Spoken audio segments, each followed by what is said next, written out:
So everyone, thank you so much for joining. Today is session 15 of the $1 Million Case Study, and I have some big shoes to fill. Greg is off today, so unable to join. I want to introduce Andy. Andy is a successful Amazon seller, co-founder of Splitly, which is the only automated split testing tool for Amazon sellers. Has a wealth of information in regards to selling and optimizing Amazon listings. So today's session is really going to be about taking what we've done before. We've spent a couple sessions on finding the keywords with Kim and Greg, creating an optimized listing with Scott Volker last week. And this week it's about taking the data of the PPC and looking at competition and looking at our own listings and seeing how we can run data-driven tests to ultimately arrive at an optimized listing. So essentially what I want to do today is to give people an overview of what is split testing, why it's important to do it, and how to do it, and what sort of tests you should be doing. So the first thing is not everybody may have even heard of split testing. Some people, if they've already done stuff with websites, they might have heard of it through that. And essentially what it is if you have two different versions of something and you want to know which version is better, what sort of data-driven controlled experiment can you do to arrive at the correct answer? So rather than just trying it for a while and seeing what happens, we want a method that will find out which one is better and give us a confident answer that it's not just luck. So the reason why we want to do this, and this is why we want to do it on Amazon, is that if you have two different versions of your product and you can find a version that just increase your conversion rate by 5 or 10%, not only are you going to get the extra ROI on that extra 10% of sales, what happens is Amazon is going to reward you in terms of your search rank. So there's a feedback mechanism going on there, and therefore you get a higher search rank, and that gives you even more sales. So it's important to get your listing as optimized as much as possible, and to get because this stuff is essentially free. I mean, it's your effort to do it, but you're not spending anything on PPC or anything extra like this. It's a free thing. If you can optimize your listing to get the best images and the best copy, you have that advantage over your competition. And similarly with sessions, which is the visitors to your page, assuming if you can increase the number of sessions and visitors to your page by making your listing more attractive on the search results page, again, you should get more sales, and the same feedback loop applies. And probably the most valuable of all things is if you can figure out what your optimal price point is. That can be really, really lucrative, because you can be losing quite a bit of money by being priced too high or too low, and it's very difficult to know exactly what your price point should be. It's it's an ongoing process. You may be asking yourself, well, why don't I just, taking Amazon as the example, why don't I just try one image as my main image for 2 weeks, and then try another image for the next 2 weeks, and whichever one did better, well, that's the winner. If you think of it this way, if you had made, and for any of you that already have products on Amazon, you'll know this to be true. If you take any 2 weeks worth of data for a product and compare it to the following 2 weeks of data, you don't have to change anything for one of those 2 weeks to be better than the other one. So since that's true, if you actually did make a change, then how are you going to know that it was that change that you made was what caused one of this 2 weeks to be better than the other 2 weeks? You don't know. And so you have all these things like seasonality, where your product just starts selling better and running into a particular season, or all the other random factors that are happening on Amazon. So we want to try and eliminate the randomness. And this is why it's best if we can basically, like on a website, we want to split the traffic back and forth between the two different versions. And here's a little experiment you can do yourself to prove that this is true. If you just take a coin, and a coin is going to be 50% heads or 50% tails, right? But if you flip the coin 2 or 3 times, you wouldn't know that it's 50% heads or 50% tails. You wouldn't be able to prove it. But if you flipped it 100 times, what would happen is you're going to get roughly 50 heads and 50 tails. And that's going to say, oh, I see, it's about 50-50. So that's how you would detect, let's say you had a weighted coin and it was actually 60-40. And you're like, well, how do I know if it's a trick coin or not? Well, the way you do it is you just keep on flipping the coin. You're not going to know after 2 flips, but 100 flips, 200 flips, the more you flip it, the more accurate your answer is going to be. Okay, so split testing Amazon style. Amazon is a bit different to your website. So on a website, you can just direct every single user that comes to the site. The first user can go to the first version, the second user comes along, goes to the second version, the third user comes along, he goes back to the first version, and so on and so forth. Because you have total control over our website, and you can stick your some software up there to just do this all for you. But on Amazon, you can't stick software on it. But instead, what you can do is you can actually update the listing yourself in Seller Central. And since Amazon gives the data on a 24-hour period, if you check your business reports, you'll see your data. The smallest time frame you can see it at is in 24 hours. That is when you must correlate your change, right? So you want to change your listing at midnight at Amazon time, and I think in the for Amazon.com that's Pacific time, and then for the next, while that version of your listing is showing in Amazon for the next 24-hour period, you will have the correct data that will match that time period. The other thing to consider about Amazon is, again, so if you have a website and you are testing your price, Google isn't going to change your position in the search results for Google, depending on how many sales you're making on your website. So you can easily just test that price and accurately find out what's the most profitable price point. But on Amazon, there's an extra thing to consider, and that is your sales velocity affects your search rank. So the more units you sell, the more Amazon likes you because you're making them more money, and therefore it's going to boost you up the search results pages, right? So in fact, it's probably the biggest single factor that affects your rank on Amazon. And the previous day's sales is going to have the biggest effect, but the day before that's going to have an effect, and the day before that's going to have an effect. So this is another thing you have to consider when you do your test and you're trying to figure out what the results mean. If you're just looking at conversion rate, which is the pure split test, then this doesn't matter. But if you were testing something like price, then this is something that you're going to have to consider. Okay, so this is my favorite slide here. Oh man. Yeah. Yeah, I think this is a lot. Yeah, so what I'm going to do is I'm going to go through each of these steps and actually show you. So I really just added them to the slides so that anybody who comes back and wants to see the slides themselves, they'll have the step-by-step procedure here. But I'm also just going to show you exactly what to do now, right, to conduct your own manual split test. So the first thing you're going to do is you're going to figure out what it is you want to test. So let's say we're going to test our price, and we're going to try $20 versus $25 on our product. Once we're happy with that, right, and we usually recommend that you stay with that thing there, right? So don't do 20, 25, and then 30, right? Because what's going to happen is you're going to have to run at that for much longer to figure out which one of those prices was the better one. And then once you get your answer, you're if it was the 25, then you're like, oh, okay, well, I know I could have been higher or lower than 25 towards the 30, or then I'm not going to be sure. So the best test to do, the simplest test, is going to be your A/B test. Just do 2 different variants.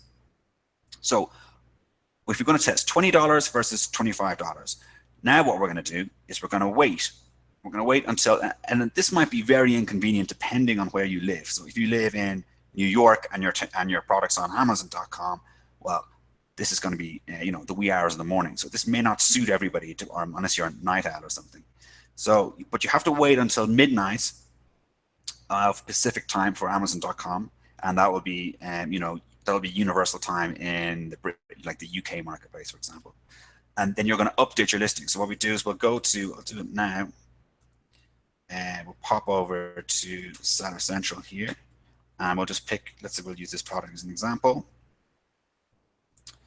And we'll come down and we're just going to update our listing, right? So let's say we're going to start our variant A, we're going to say is $20 and save and finish, right?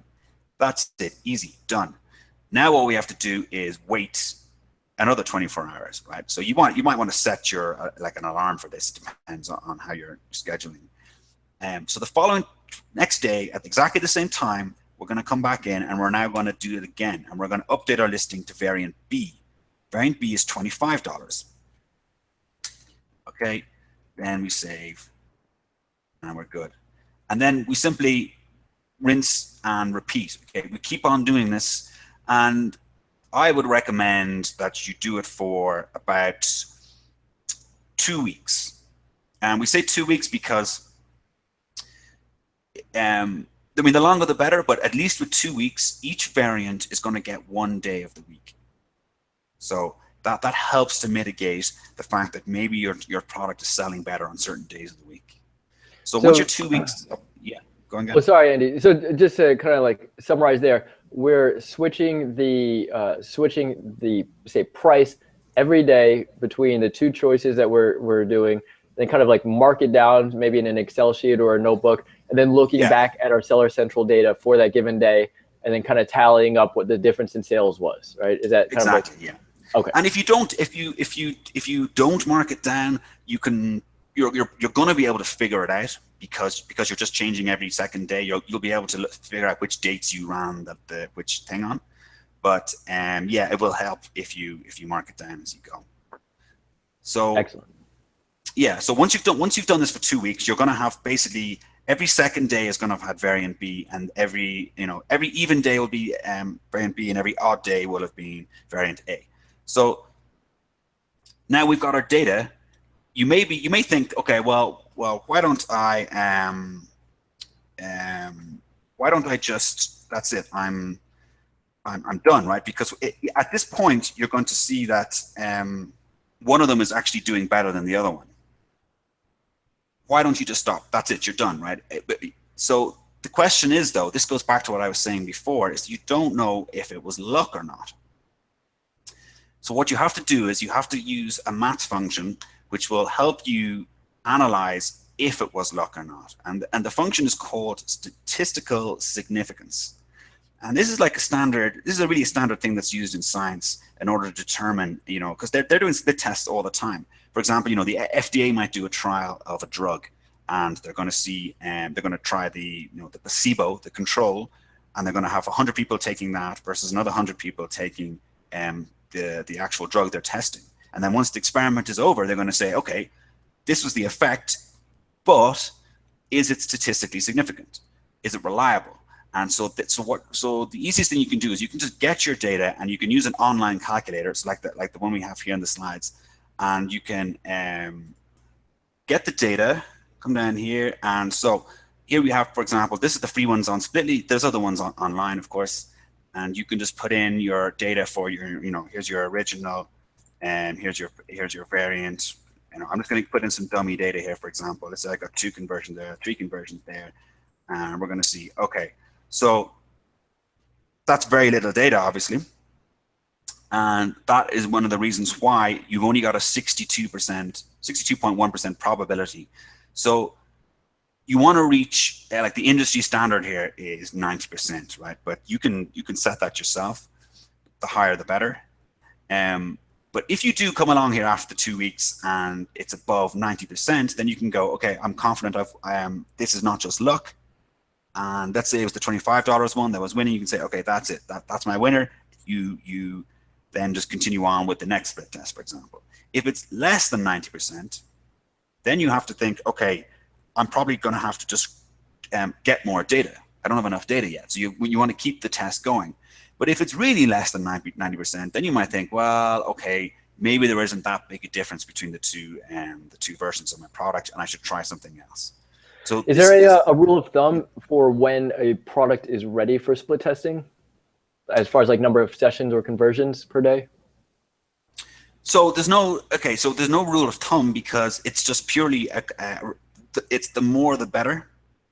And how much, how much free time do you have to go and do the split test, right? So it's going to take you longer to run a test with lower numbers of sales and conversions.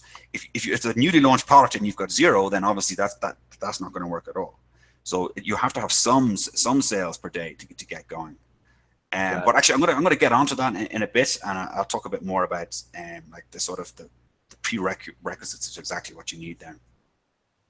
So yeah, so that's it. So if you reach your 90%, you're done. Move on to the next product. Another thing is you might reach 80%, and you might think to yourself, well, look, that's pretty good, and I don't want to keep going with the test. I want to try something else, and then just pick your winner and go with that, right? Just accept that your 80% chance of that version being better than the other one. These are the things that, there's other factors going on here, like do you want to move on to another test, that sort of thing. So yeah, so that's exactly, as you were alluding to there, the question is what products are suitable for this, and what should you actually be testing. So the best products, so if you don't have a product, or you have one product, then decisions are easy here. If you only have one product, then that's the product to choose. If it's newly launched, you might want to wait until you're actually getting some sales and some data, so that you can start optimizing. But in generally speaking, if you have more than one product, then you're going to want to think, well, which product am I going to optimize? And a lot of people, I talk to customers all the time about this. They often want to use split testing to help their weak product, right? They've got an underperforming product and they want to get it to sell better. The question is, you have to think about what's your ROI, right? Time put in versus money out. And if you can increase, the conversion rate by 5% on your best seller, that's going to make you a lot more money than doing it on your worst seller. So that's actually where you should be concentrating your efforts on for optimization. Also, your best seller is going to have more data. As you were saying, again, it's the more sales and conversions you have and the sessions, then the quicker you're going to get an answer from your test, the quicker you're going to reach statistical significance. The other thing it is that when you're looking at your test, when you're thinking about what to test, you're going to think, okay, I've chosen my product. What should I test? What's the most effective? Again, what you be thinking here is, what's the best ROI? Now, you might already have something in mind that you want to test, and that's fine. But if you're just coming to it and you're just thinking, how am I going to make more money out of my listing? Then the best place is to probably start, for most people, as a general rule, is going to be on your price or images. Price is very easy to test because you just pick 2 different price points, and if you find from doing that you can increase your price just by $1, that can be really profitable. An image test, we've seen that it's just so important, especially your primary image, to your conversion rate, that this is really, really a good one to try and optimize as much as possible. Okay, now another thing you have to think about, what is it about your product that's affecting the metrics that we were talking about earlier? So I was saying that, so when you're changing your data, when you're changing your listing every day and you gather up your data, you're going to be finding out, your sessions and your page views. Actually, do you know what I did? I did forget to show that in Seller Central, so I'm going to quickly just hop over there now. Once you've done your 14 days and you want to gather your data, you need to go into business reports, and then you see here detailed page sales and traffic by ASIN, and then Amazon's going to default you to 30 days, but actually you want to see it for 1 day each day for your test. So let's say we started on May 10th. We want to set our start range to May 10th. We want to set our end range to May 10th. And this way, we're going to get the data just for that specific day. So let's say, this is our product here. Now we've got our sessions and we've got our units. Okay, that's that day. Write that down. Then we go on to the next day and we go on to the 11th. I have to change this date first. And then we go on to the 11th here. Okay, now we have the data just for that day. So that's how you get it for each exact day. You write it all down, and then you can add it up for the total sessions for variant A and the total sessions for variant B. I guess Amazon doesn't make it easy for us, huh? You got to go day by day. You can't just export 14 days at once and into a CSV. No. Well, no, but there are different applications. Like I believe Fetcher will give you a better breakdown, and of course Bitly is designed exactly for this. There is software that can help you, but yeah, this is the report. Amazon are very slow in improving features in Seller Central, so I wouldn't hope on them changing this anytime soon. But yeah, so I skipped over that step by accident, but that's actually how you gather the data, right? Okay, so you've got your sessions and you've got your orders, but what is affecting them, right? So conversion rate, remember now, is just orders divided by sessions. So if I have 10 orders and I have 100 sessions, visitors to my page, that is, then I've got a conversion rate of 10%. So the actual metrics you're looking for is sessions and orders. What affects them? So when someone comes onto Amazon and they type in a search phrase and they press enter, they're going to see a whole bunch of products on the search results page, and your product hopefully will be there. And they're not going to see all your product information. They're just going to see your main image, your title, and your price. These are the things that we can actually test. Things like reviews and stuff. There's no way of split testing that. Just get better reviews, right? We know that. So just keep in mind those three different parts you're listing are going to directly affect what we call the click-through rate, which is the number of people that are seeing your product on the search results page and clicking on it. So the more attractive we can make those things, the more people will come and visit your listing. And the measurement for that is sessions. Other things affect sessions as well, like keywords, right? But this is a component of sessions here. Okay. Sorry, get back into present mode. Okay, so the other thing is your detail page. So once the customer's actually gone and clicked on your product and they land on your detail page, the next question is, what is going to make them buy your product? So here we have all the same things before, right? We still have our title, our price, and our main image, but now we have all the secondary images. We've got our bullets, we've got our description. So secondary images, bullets, and description, these are going to affect your conversion rate, right? Which is a measure of how enticing it is once the person's here for them to click the buy box, the buy now button. So, if you're testing those, then all you need to think about is your conversion rate, right? It's the purest of all split tests.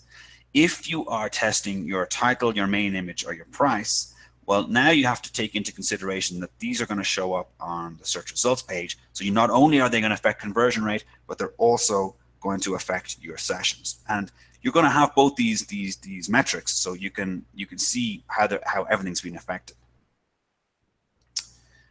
A great example of this would be, let's say you're testing your main image, right? And you have a hypothesis, and you're thinking, okay, I've got this product here that's a case full of all these goodies. And if I have everything in the box in a nice clean image like this, when that's on the search results page, that could look quite attractive because it's quite, you can just take a glance and you can see what it is, box of tools, right? Or whatever it is. And then if you, if you were to blow it up big on the detail page, well, this shows all the stuff you're getting.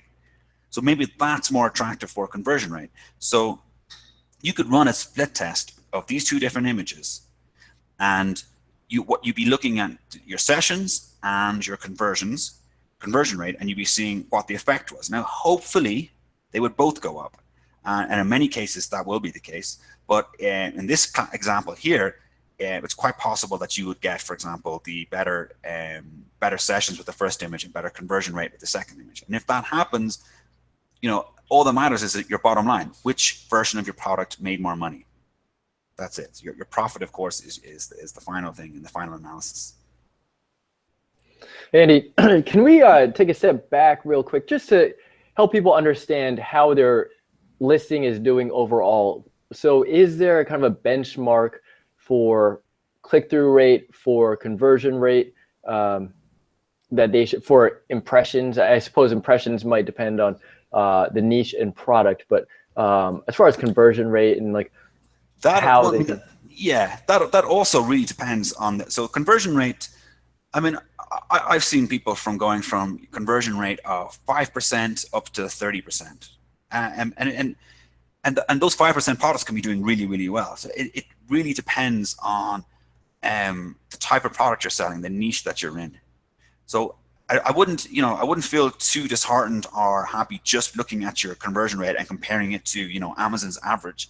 That in itself doesn't really tell you much. Also, it's not like, so from, let's say you have a high conversion rate of 30%, and that doesn't automatically tell you that, yeah, I must be fully optimized for conversion rate. It doesn't necessarily follow. So you could still improve your conversion rate just by improving your listing. It could just be in that in your category, people tend to just click on your product and just buy it, right? That's just a psychology related to your particular product. Similarly, if you have a low conversion rate of 5%, I mean, your instinctual thinking would be, well, I must have this, amazing runway ahead of me. I must be able to get it to 20% if only I could figure out how. Not necessarily, but maybe, right? So you can't go just by that. There's definitely no, industry standard, of course, for sessions, because that's going to rely on a total number of people come in your market, and then where you're ranking for that particular product, for ranking on Amazon. Are there any ways that you can do some competitive reconnaissance to kind of like see what other people are getting as far as conversion rate or click-through rate? Well, you can use for some sort of tool like Jungle Scout to know how many sales they're getting. So you can see how well your competition is selling, but to know there's no way to know exactly how many people are clicking on them. As far as I know, anyway, there's no way to that Amazon was going to give you that information. So, you could, with PPC, you could probably play around with it and have a rough idea of what sort of effort your competition is having to rank and stuff like that. But essentially, you don't actually need to know this in order to optimize your listing, because all you have to do is think, I mean, is there a way I can improve it? Is there a way I can improve these metrics? That's all that's the bottom line. That's what matters. If your competition has got a highly optimized listing, knowing that isn't, the only way that's going to help you, of course, is if you looking at them and thinking of ideas, maybe I should be copying them. But I mean, you can get a pretty good idea of that just by looking at where they're ranking in the search results. So I mean, that's going to give you a good idea of what their sales velocity is. Sure, thanks. Yeah, so just as a general recap of what you should be doing. Okay, so let's say you create your hypothesis. That means essentially, let's say you think, okay, I've got my listing and it's all done up, but there's this competitor and they have this flaw in their listing, for example. Maybe their baby hooded towel is just low quality, or it tears easily or whatever, and you're thinking, okay, well, I've included that in one of my bullet points, but maybe I should really go to town on that to differentiate myself from them. So maybe I should actually include an image that highlights the quality, or I should do more in my bullet points or my content to highlight that difference. You could just do it, or you could actually test it to make sure that the change that you made actually was effective. So so you identify what you want to test. So in this case, am I going to test my bullets this way? Am I going to do my images this way? Once you've decided what you're going to do, then you have to run your experiments like we described. Measure your results. So gather up all the data, get the statistical significance. If you're confident that you have a winner, then you're done. If not, keep going. At some point, you're going to stop the test with a winner, hopefully, and then you can. Okay, so at this point, you may be tempted to think, okay, well, I'm done, and you might be done testing that particular hypothesis, and but then you can always test something else. You can move on to something else, like just try your price next or something like that. Another thing you can do is you can narrow in on your. So if you find out that the change that you made was significant, like it got you like a big boost in conversion rate, my advice there would be then to try something else that's based on your winner. Try a new experiment that's based on your winner to optimize it even further. So, right. One point here that I think is interesting is that it's not always a corollary that the lower your conversion rate, the worse it is. For example, that's where Andy's saying, like, ultimately it comes down to the bottom line. If you're doing a price test, for example, raise the price of your product by $5, naturally your conversion rate might go down, and perhaps your impressions as well if you drop in the organic ranking as a result of lower conversion rate. However, those sales that you do get would have a higher profit per unit, and ultimately you might be making more profit per day with fewer amount of sales. So it's kind of like important, I think, ultimately to look at your profit as the most important metric, like the priority there. Yeah, absolutely. And on that point, if you remember in one of my previous slides, I mentioned that Amazon rewards you for sales velocity. This is an important consideration that comes into play really when you're doing your price test. This is the biggest case where you have to factor that in. So even if you test $20 versus $25, and you run your test and you find out that they're roughly about making the same amount of money, so you're making less conversions but more profit at the higher 25 point. If it's the same, well, actually, you should be choosing the lower price in that situation. And the reason being is that the effect of your sales velocity. So if they were the same, the lower priced variant would have been getting more sales. And Amazon over time will reward that variant over the other variant. So it's an extra thing that you have to consider when you're testing something like price. If you're testing your main image for a conversion rate, you don't have to worry about this, because it doesn't matter where your product is ranking. And if you're testing for profitability on your price point, then you have to factor that extra thing into your considerations when you're looking at your results. So yeah, bottom line is use a data-driven approach. So, I mean, it's tempting. I know it's tempting, and I'm guilty of it myself, to really overread into, especially when you're a new seller. I think this is something we're more guilty of when we're first starting out on Amazon, is that what happens is we're checking our data in Seller Central every day. We're excited about getting sales and stuff like that. And we think that every single little thing that we do is immediately causing some sort of effect. So like, we change one word on our listing, and we're like, oh wow, I'm doing really well. It must have been that word. Or my listing tanked. Oh, I shouldn't have changed that word. That's not necessarily true. Your sales and your conversion rate, everything are just going to bounce around from day to day. And the only way to really be sure if the change that you're making is actually causing the effect, that the positive or negative effect, is if you do a data-driven split test. That's the only way to be sure. So it might seem a bit laborious to do it manually, and so obviously that's why we came up with Splitly, as to save on time. But I mean, if it is your first product and time is not your not your weak points, you have time, then I would recommend doing it that way. So, with that being said, we have a coupon here, don't we? Yeah. So before, I'm going to go on to the onto Amazon itself in a second, and actually look at some products, some real world examples. But before I do that, on our last slide here, we have the coupon code $1,000,000 if you come to Splitly. It'll give you 25% off your first month. Actually, again, if you want to pop that in the chat, that $1,000,000 should be actually in a URL, and that would help people there. Sure. Yeah.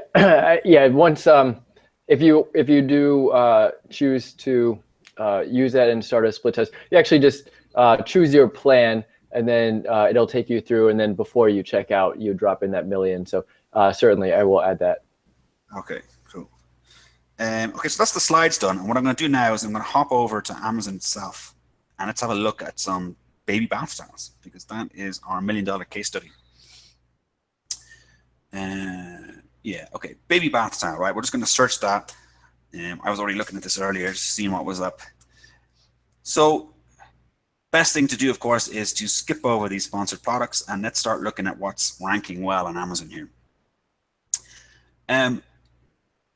This is also, some of the things I'm going to say here are general considerations for, designing your product and things like that, as well as split testing different copy and images. So if you come down here, you'll see that a lot of products are doing a similar type of main image. Okay. I would imagine a lot of them came along, they saw this guy here was selling well, and they said, okay, must be his main image is the correct layout, right? That's not necessarily true. I very much doubt he split tested it. And also, sometimes it's good just to have a different look. I mean, if everyone looks the same, maybe you should look different. Now, I'm going to put a maybe there because we don't know. And this, again, is exactly why you want to split test it, to be sure, rather than just throwing it up there and hoping for the best. So this guy here has got a hooded baby towel on his head, and he's got the bamboo box right here. Well, how about not having that bamboo box? You could, you could follow the TOS just like this guy here, but I would recommend have a quick look at his price, and I'd imagine that it's his price that's actually getting him to rank so well, not his main image. So you've got to think about things like that, right? This guy here, just a baby with a towel, but you could, which particular pose? Like take this guy here, right? Not only is his product different, it's an elephant. But if we go on to the product itself, look at all the secondary images, right? So, I mean, this baby's on fire here. Look at this. 4 different pictures of pretty much the same thing, but the baby just doing something different. Now, which one is the best one? I mean, I don't know. I don't know. Do you know which one is the best image here? I think that could have been you as a baby. Yeah, I mean, I don't know. There's obviously a lot of work for baby models here in this category, but this, I mean, who knows, right? So this is where you would have to do an A/B test, right? Your intuition might actually pick out one of these, but the best way to do it is to just test it and then let the market decide which one is actually the better image. Okay, so Andy, so that would be the first one. We would get more clicks based on image. Yeah. Now, what about split testing keywords? Say, we've done extensive keyword research. We have a list of keywords that we think are going to be working well. We're going to be running pay-per-click campaigns to see what actually converts to sales. But what about adding in different keywords to target different niches, and then measure impressions based on that? Yeah. So, okay. So the thing about keywords, there's 2 areas for keywords, right? There's your actual detail page here, and then there is your search terms in Seller Central. So you've got about, I mean, I think it's like the Amazon does up to, I'm not sure if it's changed now since I last looked, but I think it's up to about 2,000 characters that the Amazon will use in the search terms field. So again, you can do it, you can test this yourself. As a general rule, I would recommend saving the content here for really selling your product and using the search term fields more for that ranking.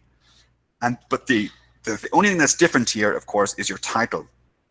And it's important, actually, I would test your title sooner rather than later in your product life cycle. And the reason being is that Amazon might actually make it difficult for you to edit your title if it's an older listing. They might just say, nope, that's it now. That's your title. So if you can test it earlier on, the better. So for example, you know, is it true that, and I know it's this is like a style guide issue, but maybe have your brand name at the end of your product title? Which one's better, right? Maybe have, okay, so another thing that everyone's talking about now is that the shorter titles are actually the better titles. But you could do a test, right? You could do a test of a keyword stuff title and see if you got more sessions with that than a short more sales title, right? So that salesy title could be more enticing and maybe better for Amazon's algorithm, but maybe not. Maybe having a longer title is better. And of course, that'll be category dependent as well. Some people are limited. I can't remember what the baby category is, but some people have a much shorter title length. Like patio, lawn, and garden, you get the full 250 characters. So you have a lot of room to play around with there. In general, how long does it take for those changes to propagate? Okay, so generally, a title is going to take about 20 minutes to update on Amazon. Maybe even half an hour. Your images are going to take 15-20 minutes, your copy about maybe 5 to 10 minutes, and your price very, very fast. I mean, usually in a couple of minutes your price will update. Also, another thing you can do with this is you can actually test a lot of what I'm saying here. You don't need to A/B test it in order to see the effect. So what you can do is you can start sticking in keywords here in your bullets. You can save it, and if you just wait the 10 minutes for your listing to update, you can then go and check how your rank has changed in your on Amazon. And the best way to check that again is just to manually go and get the keywords, go to the search results, and click through page by page until you find out where your listing is. And so you can see, okay, is it better to have my keyword in my bullets, or will I have it in search term fields? You can actually test that pretty quickly. But if you want to get an overall, go on, yeah. Oh, sorry, go ahead. I was going to say, if you that's for testing a specific placing of a keyword. But if you want to test like, a big keyword stuffed bullets versus shorter, concise, salesy bullets, the best way to do that would be a split test. Okay, so going back to your first point, just to clarify, this is something that they would be doing at midnight Pacific time, like Seattle time, basically, for the every day for 14 days straight, if they did it manually. Or alternatively, that's I guess the service that Splitly provides is doing it automatically at midnight. To dig into that, if somebody, for example, decides to do it at noon every day, then they're kind of like mixing and matching the two different variants. So Amazon doesn't provide the data on an hourly basis, so it's hard to tell whether it came before or after the change on a given day. Is that? Yeah, exactly. You're not gonna be able to get that report that I showed you, the detailed sales and traffic by ASIN. That report is kind of critical here. The only exception to this is if you just didn't care about your sessions, right? And you just wanted to, you're just saying, nah, I don't care. I'm just going to go and look at profit, my bottom line. You could then actually update the listing faster and then just look at your orders, right? And not use that report. But without the sessions information, you're missing a critical component of the whole calculation. Sure. So I got my notepad ready. I'm going to pass it along to Greg, or he sees it himself. Run. The first you recommend would be a price test to really hone in on where we would get the most sales and ultimately the greater profit. Is that correct? Yeah. No. So again, okay. So a price test is the most effective way of increasing your bottom line. The only caveat there is if you're launching a product, you might be doing all sorts of things like giveaways, just blasting your price through, putting your product through Jump Send or something like that. You might just be thinking, I don't care about it. If it's a product launch, you might be, I don't care about making a profit here. Sales velocity is all I care about. I want to rank. But once you're past that initial stage and you're trying to think about making some money, then finding where the price point that's most profitable for you is critical. And in terms of the amount of time it takes to set up the test, that's an easy one to do. You just pick your different price points, and you'll be able to get your data and see what's going on. Sure. Then the second test would be the main image test, and we would be measuring ultimately click-through rate and impressions, right? With the ultimate goal being more sales, depending on which image we're using. Exactly. Yeah.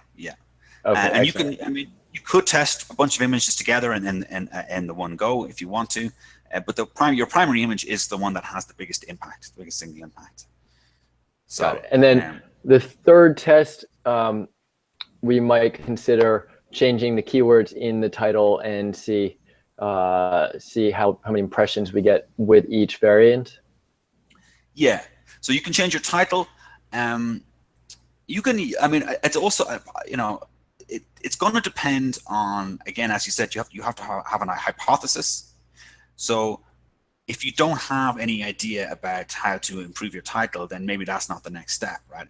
I think there's so many possibilities with images that it shouldn't be hard to come up with either swapping it for one of your secondary images or just a different version of your primary image.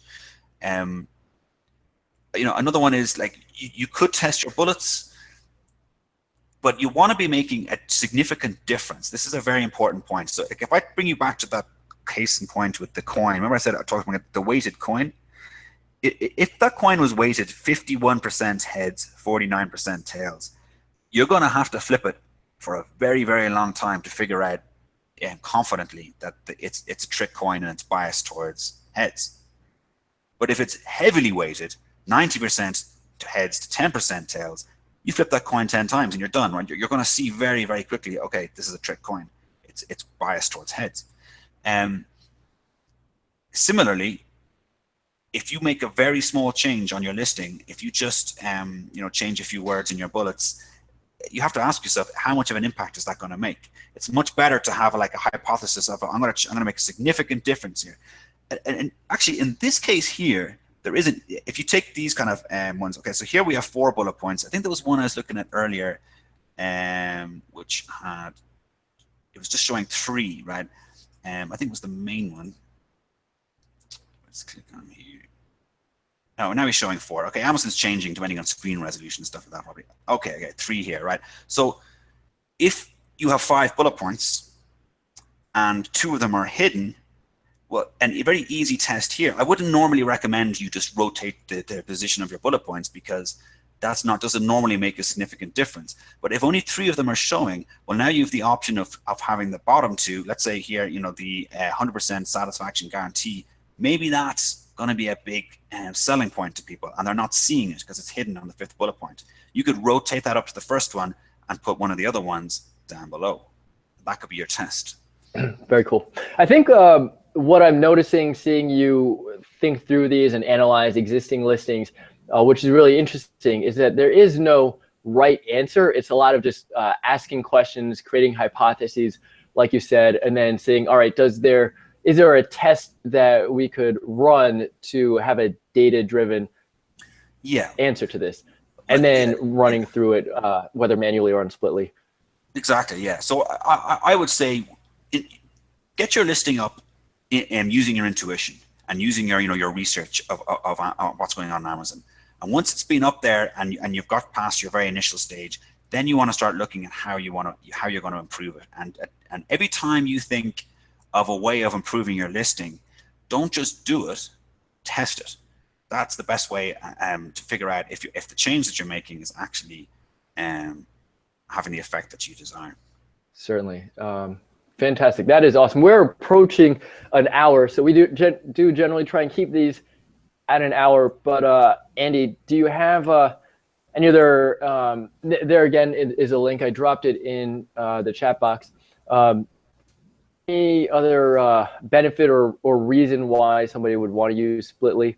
Yeah, so product? I mean, our product ourselves, we're constantly working on it and coming up with ideas.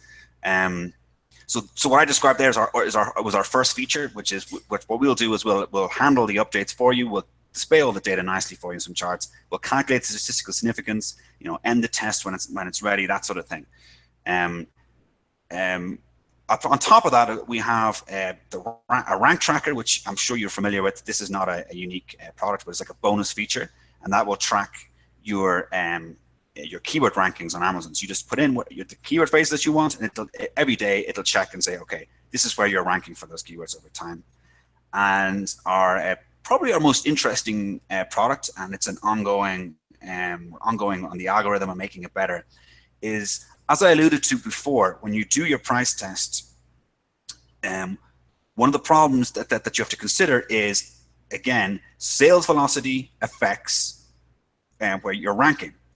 And so when you do your straight up split test, the result is going to be biased to the higher price, because the effect of the sales rank boost on the lower price is going to also benefit the higher price. It's going to spread over onto it. So the question is, how do you factor that in? And also, when you do a price test, you're only getting 2 different price points. So when you're finished, you're going to have to do another test afterwards on that price, choosing the winner, and you're going to try and do it again to figure out if you can optimize it and get closer to the actual optimal price point. So we have a feature called Profit Peak, and that will actually automate all of that for you. And it will keep on updating, trying different prices, and looking at your sales velocity ranking and figure out what your optimal price is for you. That's awesome. Sold. So yeah, we will once we start collecting data, we'll have you back and kind of like dig into it, kind of run some split tests, and we'll share all the details, obviously, as that is the nature of the $1 million case study. Andy, I really want to thank you so much for going in and sharing your depth of knowledge. It was incredible. The recaps, the slides, the video, a write-up will be on the blog shortly, so keep an eye out for that.